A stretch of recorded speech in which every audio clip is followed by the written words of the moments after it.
నియోజకవర్గాల పెంపు రాజకీయంగా హీట్ పెంచుతోంది.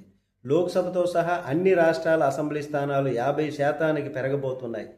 తాజాగా ఈ నిర్ణయం కేంద్రం తీసుకుంది. మరి ఈ సమావేశాల్లోనే బిల్లును తీసుకొచ్చేందుకు సిద్ధపడింది.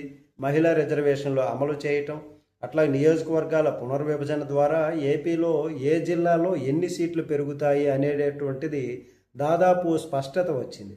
మరి అదే సమయంలో మహిళలకు కేటాయించినటువంటి సీట్లు ఖరారయ్యాయి. ఎంపీ, ఎమ్మెల్సీ సీట్ల లెక్క కొలిక్కి వచ్చినటువంటి పరిస్థితి. మరి దీంతో ఈ పెరిగే సీట్లు ఎవరికి కలిసి వస్తాయి, ఎవరు లాభపడతారు అన్నటువంటిది అంత ఉత్కంఠగా ఉంది.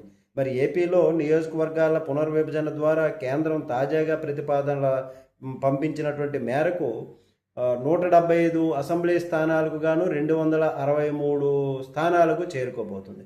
మరి అదేవిధంగా ప్రస్తుతం ఉన్నటువంటి 25 లోక్సభ స్థానాలు 38కి చేరనున్నాయి.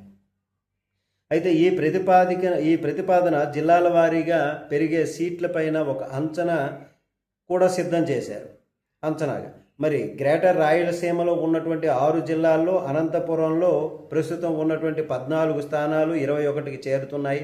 అదేవిధంగా కర్నూలులో 14 నుంచి 21 చేరబోతుంది. కడపలో 10 నుంచి 15కు చేరుతుంది. చిత్తూరులో 14 నుంచి 21కి, నెల్లూరులో 10 నుంచి 15కు, ప్రకాశంలో 12 నుంచి 18 స్థానాలు పెరగబోతున్నాయి. దీంతో మొత్తం ఈ రీజన్లో ప్రస్తుతం ఉన్నటువంటి 74 సీట్లు 37 పెరగడం ద్వారా 111కి చేరబోతుంది. మరి 2019 ఎన్నికల్లో ఈ రీజన్లో వైసీపీ ఏకపక్షంగా సీట్లు గెలవగా 2024లో సీన్ రివర్స్ అయి కూటమి మెజార్టీ పెరిగింది. మరి గుంటూరు జిల్లాలో ప్రస్తుతం ఉన్నటువంటి 17 సీట్లు నుంచి 21కి పెరగబోతుంది. కృష్ణా జిల్లాలో పునర్విభజన తరువాత 24కు పెరగబోతున్నాయి. దీంతో ఈ 2 జిల్లాల్లో 48 స్థానాలు కానున్నాయి. మరి ఇక్కడ ప్రస్తుతం కూటమి ఆధిపత్యం కొనసాగుతుంది. వైసీపీకి పునర్విభజన తరువాత ఎలాంటి పరిస్థితులు ఏర్పడతాయి అన్నటువంటిది కీలకంగా మారనుంది. ఇక రాష్ట్రంలో అధికారం డిసైడ్ చేసి ఉభయ గోదావరి జిల్లాల్లో ప్రస్తుతం 34 స్థానాలు ఉన్నటువంటిది 50కి పెరగనున్నాయి.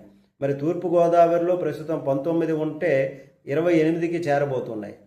మరి ఇంకా అదేవిధంగా పశ్చిమ గోదావరి 15 స్థానాల నుంచి 22కి చేరుతాయి. ఇక్కడ పవన్తో సహా కూటమి ఏకపక్షంగా విజయం సాధించింది. మరి ఈ జిల్లాలో సామాజిక సమీకరణాలు, నియోజకవర్గాల పెంపు, అధికారం డిసైడ్ చేయటంలో కీలకంగా మారాయి.